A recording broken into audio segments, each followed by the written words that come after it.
सीधे दिल में उतर जाएगी ये कहानी। गीता और दीपक इन दोनों ने भागकर शादी कर ली। गीता मात्र 20 साल की और दीपक 25 साल का था। गीता अमीर घर से थी और दीपक मध्य वर्गीय था। गीता के घर वालों को इस रिश्ते की विरोध था। उसके पिता को गीता के लिए अमीर लड़का चाहिए था। वैसे भी गीता के पापा के मुताबिक उसकी शादी करने की उम्र भी नहीं थी। थोड़ी सी समझ आने पर वह दीपक को भूल जाएगी, ऐसा गीता के पिताजी को लगता था। दीपक के माता पिता को इस शादी से कोई दिक्कत नहीं थी। गीता की पढ़ाई पूरी हो और दीपक को भी अपने करियर पर अच्छे से ध्यान देना चाहिए, ऐसी उनकी इच्छा थी। बाद में वक्त आने पर वह गीता के माँ बाप से बात करेंगे, ऐसा उन्होंने दीपक को बोला था। एक बार गीता और दीपक को बाहर घूमते हुए गीता के भाई ने उन्हें देख लिया। गीता को ज़बरदस्ती से घर लेकर गया। उसके घर एक ही तमाशा होने लगा। उन्होंने गीता का घर से बाहर जाना बंद करवा दिया। लास्ट में संधि देखकर उन दोनों ने भागकर शादी कर ली। गीता के घर वालों ने उससे सारे रिश्ते तोड़ दिए। तुम कभी भी खुश नहीं रहोगी, ऐसी उसे बद्दुआ भी दी। दीपक के घर वालों को उनका विरोध नहीं था, पर उन दोनों ने लिया हुआ निर्णय उसके माँ बाप को पसंद नहीं आया। हमें एक बार बताया तो होता, हम कोई ना कोई मदद कर सकते थे। हम गीता के घर वालों से इस बारे में बात करते, ऐसे दीपक को उन्होंने कहा। पर अब जो हुआ सो हुआ। उन्होंने गीता को बहू के रूप में स्वीकार किया। गीता और दीपक को लेकर वो गीता के मायके में भी गए, पर गीता के पापा अड़े हुए थे। उनको गीता का चेहरा देखना भी पसंद नहीं था। पापा के खिलाफ जाने में माँ की हिम्मत नहीं हो रही थी। गीता के लिए अब मायका पूरी तरह से छूट गया था। धीरे धीरे गीता का दीपक के घर में मन लगने लगा। अब अपना जो कुछ भी है वह यहाँ पर ही है, यह उसे समझ आ गया। गीता बड़े लाड़ प्यार से बड़ी हुई थी। उसे कोई भी काम की आदत नहीं थी। हमें ही उसे सब कुछ सिखाना पड़ेगा, इसकी दीपक की माँ को यानी गीता की सास को पता था। सब कुछ अच्छा चल रहा था, पर नियति के मन में कुछ अलग ही चल रहा था। उनकी शादी को जैसे तैसे 1 साल हुआ था और एक एक्सीडेंट में दीपक दुनिया छोड़कर चला गया। सभी पर दुख का पहाड़ टूट पड़ा। ऐन जवानी में अपने बेटे की मृत्यु होने के कारण दीपक के पापा को जबरदस्त मानसिक धक्का लगा। गीता भी पूरी तरह से टूट गई थी। अभी तो उनकी गृहस्थी शुरू ही हुई थी। गीता के मायके वालों को भी ये बात मालूम पड़ी, तब भी गीता के मायके वाले कोई भी नहीं आए। दीपक की माँ इन सब में धीरे से बर्ताव कर रही थी। दीपक के अंतिम संस्कार का कार्य निपटा कर उन्होंने गीता को उसके मायके छोड़ आने का निर्णय पक्का किया। गीता उसके मायके जाने के लिए तैयार नहीं थी।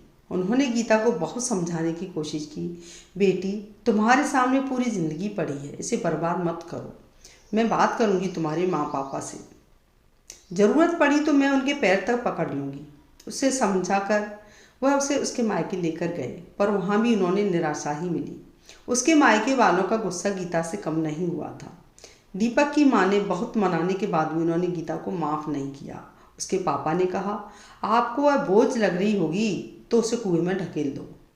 दीपक के माँ पापा गीता को वापस घर ले आए। गीता के वापस घर आने से घर के बाकी के लोग थोड़े नाराज थे।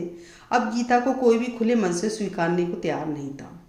कुलक्ष्मी, अपशकुनी हमारे पोते को निगल गई, अब बेटे को भी निगल जाएगी, ऐसा बोलकर दीपक की दादी, मतलब गीता की दादी सास, उसे ताने दे रही थी।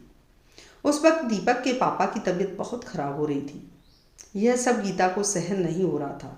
उसने ठान लिया कि यहाँ से दूर निकल जाएगी। रात को सब सो जाने के बाद वह निकलने वाली थी, तभी उसकी सास जो जग रही थी, उन्होंने गीता को रोका।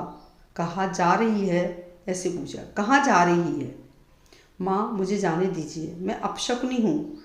मेरी ही वजह से ये सब हुआ है। मैं दीपक की ज़िंदगी में नहीं आती तो हमारी शादी नहीं हुई होती, तो आज वह जिंदा होते। पापा की भी ये अवस्था नहीं होती। मुझे जाने दीजिए, मैं यहाँ नहीं रह सकती। वक्त आने पर आत्महत्या कर लूँगी, पर अब यहाँ नहीं रहूँगी। सच में मेरे यहाँ आने से इस घर की सारी खुशियाँ चली गईं। मुझे कोई अधिकार नहीं है यहाँ रहने का। गीता रोते रोते सब बोल रही थी। उसकी सास ने उसे पहले शांत किया।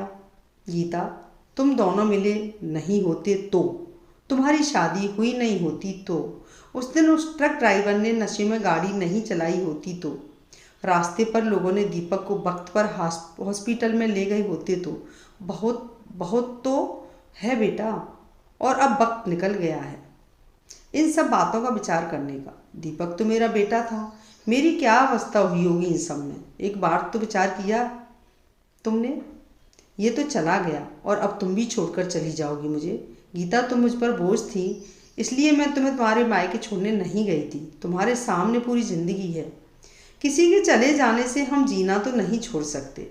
यहाँ से ज़्यादा तुम वहाँ पर खुश रहोगी, क्योंकि यहाँ दीपक की आदत तुम्हें हमेशा दुख देंगी, ऐसा मैं सोचती थी। पर जाने दो, जो हुआ सो हुआ। अब तुम तुम्हारी पढ़ाई पूरी करोगी, मैं हूँ तुम्हारे साथ, और इनकी चिंता करने के लिए मैं हूँ ना। सिर्फ तुम्हारा साथ चाहिए मुझे बेटा इन सब में। दीपक के जाने से हर कोई परेशान था। हर किसी का बोलने का तरीका अलग हो गया था। तुम्हारा दुख मैं अच्छे से समझ सकती हूँ, पर अब तुम्हें संभलना होगा।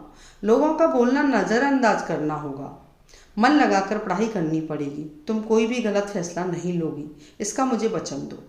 मैंने मेरा जवान बेटा गंवाया है और अब बेटी को नहीं खोना चाहती। सास की बातें सुनकर गीता को रोना आ गया। उसने सास को गले लगाया। माँ, मैं कहीं नहीं जाऊंगी आपको छोड़कर। आप जैसा बोलोगे वैसे ही मैं करूंगी। गीता की सास भी मन भर के रोई। आज पहली बार उनका दुख फूट फूट कर बाहर आया था। आगे गीता ने मन लगाकर पढ़ाई की। बहू नहीं, वह उस घर की बेटी बन गई। बहुत सारे ताने, बुरी बातें सुने उसने। हर एक राह पर उसकी सास उसके साथ थी। वो दोनों एक दूसरे की ताकत बन गई। गीता IAS अधिकारी बनी। अब उसे दोष देने वाले लोगों के मुंह बंद हो गए। गीता के मायके वालों को भी ये खबर पता चली। उसके पापा के सिवाय मायके के बाकी लोग उसे पूछने लगे।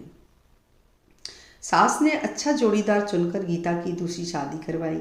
शादी के बाद भी गीता अपनी इस माँ को कभी नहीं भूली। शासकीय अंतिम काल में भी गीता रात हो या दिन सेवा में हाजिर होती थी। सास के रूप में गीता को उसकी ज़िंदगी खरे अर्थ से जीना सिखाने वाली माँ उसे मिल गई थी। पर सच में गीता की सास जैसी ऐसी कितनी समझदार औरतें इस समाज में हैं, जो एक चौखट से बाहर जाकर सोचती हैं और दूसरों को आधार बनकर उनका जीवन सफल बनाती हैं। दोस्तों, ये कहानी पसंद आई हो तो कमेंट ज़रूर करें। धन्यवाद।